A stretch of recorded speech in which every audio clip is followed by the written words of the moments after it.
Hello, amazing people. Welcome back to Building Your Health Esteem. I'm your host, Jerome Craig, and today I'm reflecting on growth and dimension. Stay tuned. So I went to college in the late 80s and early 90s, and at that time there were a lot of movies about Anais Nin.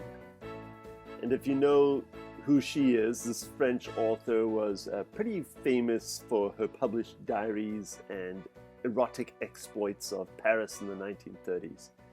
She was French, but she wrote in English, like writing with a French accent, writing English with a French accent. And I loved her way with words. So anyway, for years I've had this little poem or excerpt around with me, written by her. And I'm going to read this to you because I feel like it sums up a lot of our struggles we have as humans. Whether our goal is to launch a business or to create a new health routine or whatever it is. And maybe you've started down this path towards something, and most of the way there, you suddenly realize that it's no longer important to you. Right? Sounds like someone you know, right?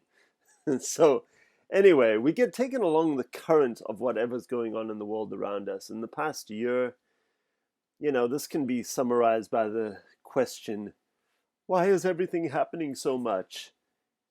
There's this constant doom and gloom cycle in the media, and this can take the mind to some not very productive places. So we need to return to our locus of control, on what we are here for, what we are trying to accomplish with our own lives. And so I love this little poem, and hopefully you like it too. Anais writes, "We do not grow absolutely, chronologically. We grow sometimes in one dimension and not in another. Unevenly. We grow partially. We are relative. We are mature in one realm, childish in another. The past, present, and future mingle and pull us backwards, forward, or fix us in the present. We are made up of layers, cells, constellations." I like it. I reflect on it every once in a while, and I really like the part, it's nothing new, it's just her way of saying it. The past, the present, and the future that mingle and that can pull us backwards, forward, or fix us in the present. Isn't that the struggle? Letting go of the past. Yeah, that formed me, and I cannot change anything about it except the way I think of it. Obsessing about it and judging my past results for what my future results may bring doesn't serve me at all. And it's really difficult to separate these past, present, and future parts of ourselves, right? I'm not sure what your goals are, but even my own goals, I lose track of many of them. Even though I write them down, I find myself questioning if they are that important to me anymore. And then I think, why? Why is that not important to me? And I think it just comes down to a lack of clarity. A lack of clarity and a lack of courage to state what I truly, truly want. Am I alone here? No, of course I know I'm not. As a doctor, a practitioner, a confidant, I've seen many people who tell me of their health problems, their struggles, and of course tell me what they want.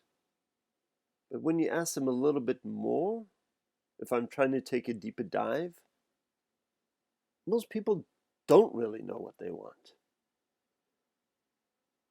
And it's this lack of clarity. And with that lack of clarity, there's a certain kind of chaos to life where we are just pulled along. We go with the tides and with the flow of everything that's going on around us. And unfortunately, what's going on around us is just noise. Most of it doesn't really matter. But we'll get caught up in it.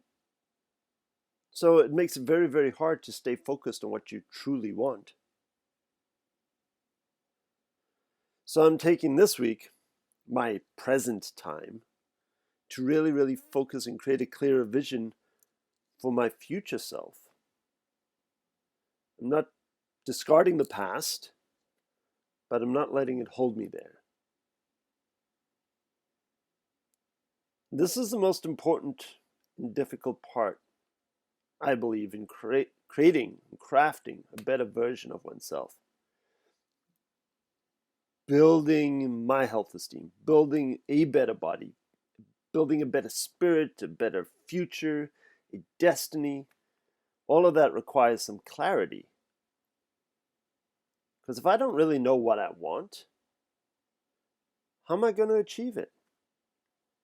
How can I get what I don't know that I want? Anyway, check out this little poem. It's in the show notes.